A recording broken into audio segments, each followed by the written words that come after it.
Good morning. My name is Franchesco Cabrera, and today I'm going to present my research project essay in a presentation now about government bans in advertising. So, why did I choose this topic? Well, first of all, this topic is related to the recent government advertisings that have been happening in Great Britain, exactly in England.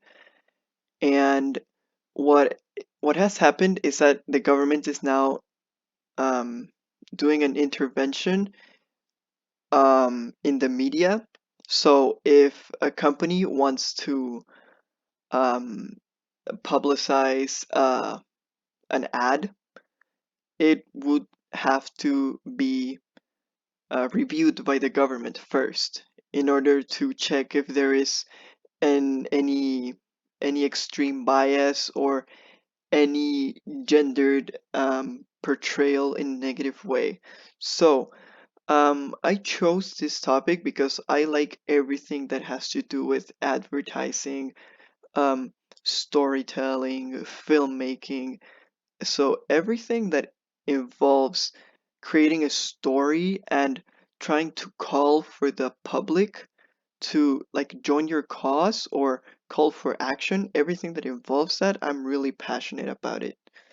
So, next we have my thesis that states advertisements depict the reality of society and do not affect directly other individuals' rights. And in the beginning of my research, I already thought this. I already had an idea of what I was going to talk about and what I was going to try to analyze and what I was going to try to explain.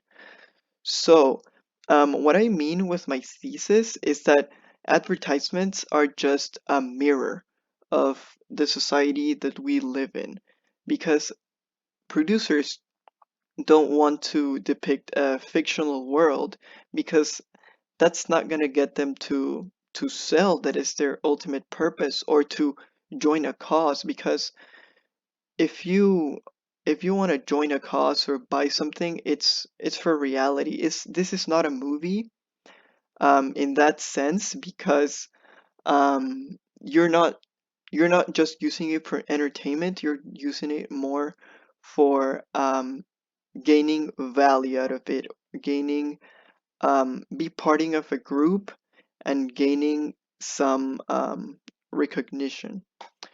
And the second part of the thesis is that it does not affect directly other individuals' rights.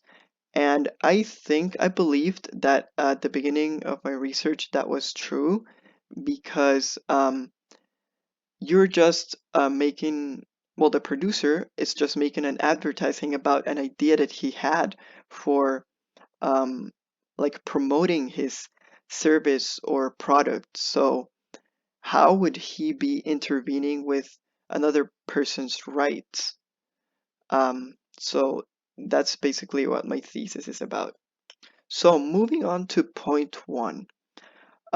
First, I wanted to state kind of a historical context to advertising, and it became a big thing in World War II. And also in World War One, but in World War II, it became a big thing, a really important part of um, society's development and nationalism and anything regarding that. So, since World War II, basically, advertising has been a strong pillar of society. And an example of this is in Nazi Germany, there they specifically appointed a ministry of propaganda to, first of all, filter any propaganda made by the government and promote an idea and unify the people. But nowadays, we compare it to what was before, and we look at what it is right now. Nowadays, ads are only used for businesses, so they only use it for selling a product or selling a service, and on a secondary base, it sells an image as well. But that's just what brands do. It's not exactly what advertisements do on its own. So the thing about this, it's that advertisements are a marketing strategy. So the reason of the content of the advertisement, it's to target the market and develop the market. Um, and so these two marketing strategies are rely on ads, because how can you reach uh, how can you reach a bigger group of people to get them to buy your product? It's only by market development.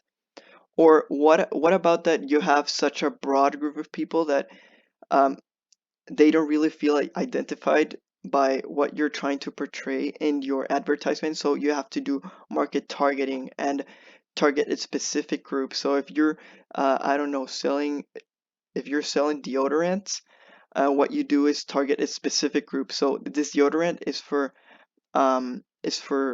men that are around 18 to 50 years old. So your advertisement is gonna be about them. So well, but what happens with this is that controversies rise and certain stereotypes are noticed.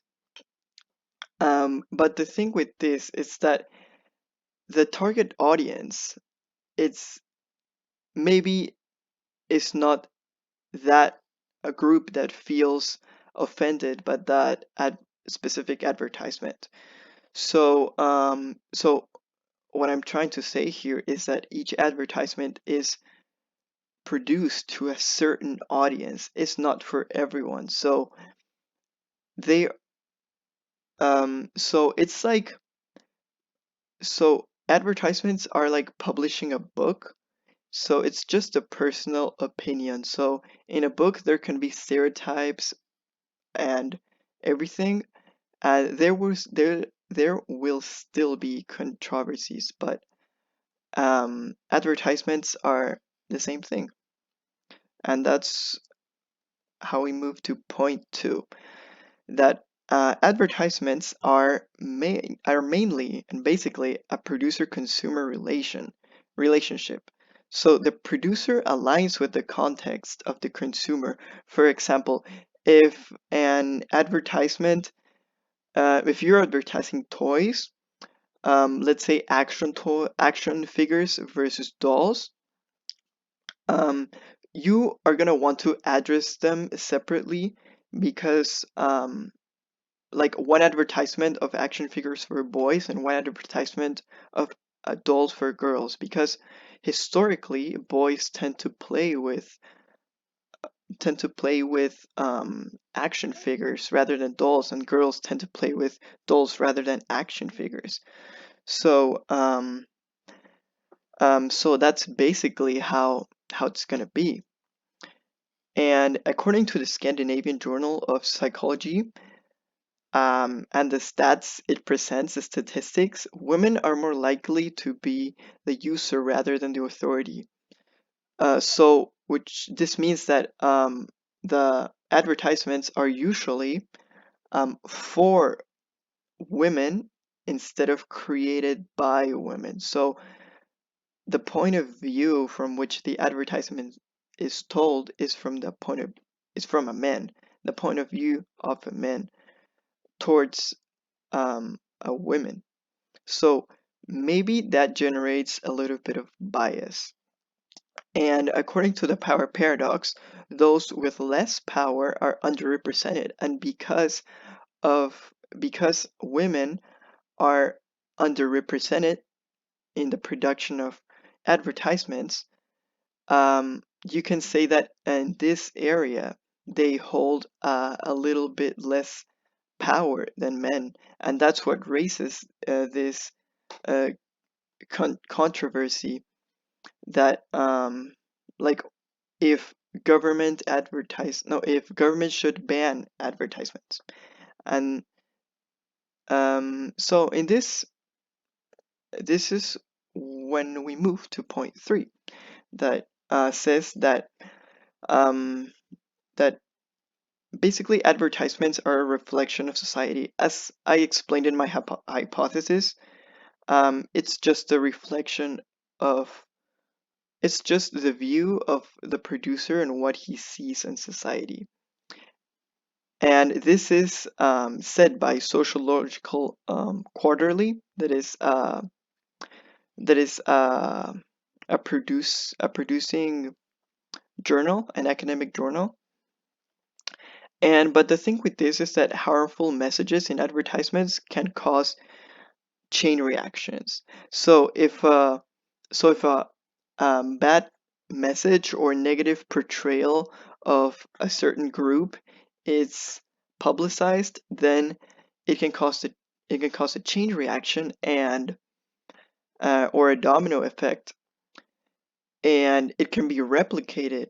And as social media right now is so effective and so quick, this is going to happen really, really fast. Um, and that can spread further negative stereotypes, and that can be genuinely bad for society. But that's just in the case in which harmful messages are expressed in the advertisements. And well, but there are certain platforms, especially in social media, in which they independently ban advertisements. For example, if Facebook sees is sent an advertisement, and the producer says, "Hey, ad can you advertise my my product, and I pay you," and Facebook says, "Okay, but let's see the content." And if the content is good and it doesn't interfere with what Facebook represents and the politics of Facebook, then Facebook will say yes. But if Facebook sees that gendered stereotyping is harmful for the image of the social media of Facebook, then he will ban it and he will not allow it in his platform. So that's an example of an independent ban that would be a solution instead of um, uh, instead of making the government ban totally and and an advertisement. And that's when we move to point four. Um, so, um, so gender representation in advertisements. According to Sophia Bratu, advertisements are usually staged constructions designed to sell something. So, we already have something to say about this, that advertisements are staged constructions. And what this basically means is that this is a story, this is storytelling. So the producer is the voice, and the consumer is the one who decides to listen to it or not, because he's not being forced to do anything.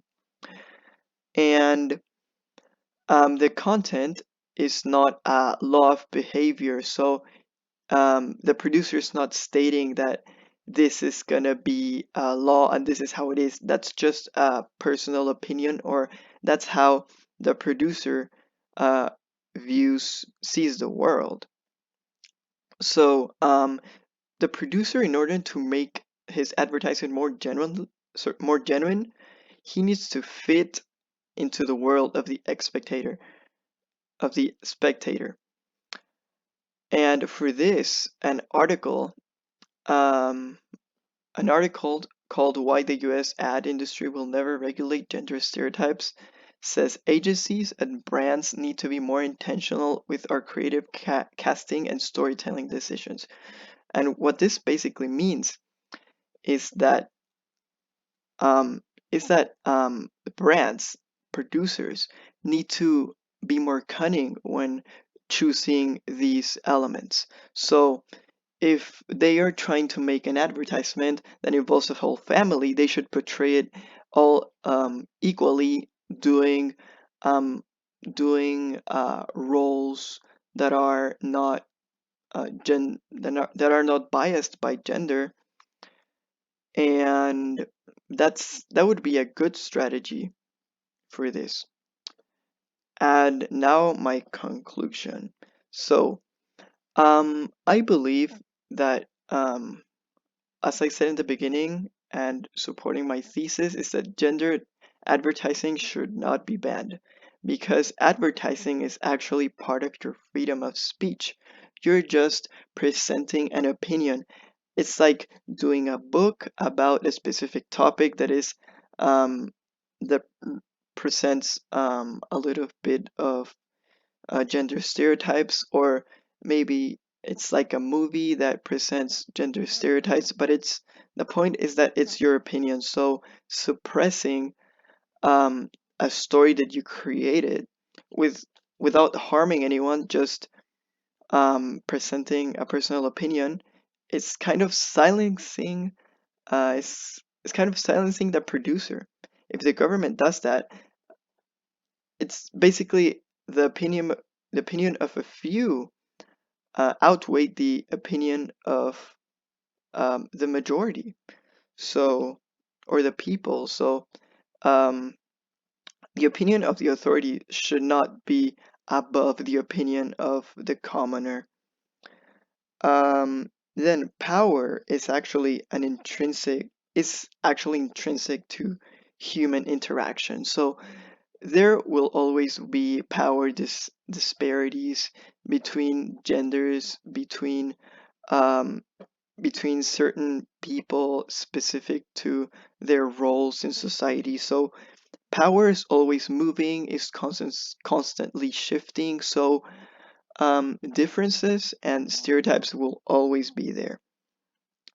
And stereotypes in um, also they are not necessarily falsehoods or necessarily harmful. Some stereotypes are just there. They are just the way they are, and they represent reality, and that's just a fact. So not every stereotype is necessarily bad. And well, doing this, um, banning gendered advertising would cause controversy because brands actually rely on ads. So by silencing their ads, they would have to um, uh, like shape again their market, the market targeting again, the market development, and it may be not suitable for them at any point. So I think the government should interfere in defining the line between freedom of speech and hate speech. If you're um, jeopardizing the rights of someone else, or if you're um, speaking negatively about someone, um, so that should have a government intervention. But a simple representation of your opinion, a simple storytelling in an advertisement should not be banned. And at the end, it's just creativity. An advertisement is creativity, so why don't take a slight different approach to this topic and combat creativity with creativity in order to take a smarter approach to this instead of straight away banning and silencing and destroying creativity. And here are my sources. Thank you.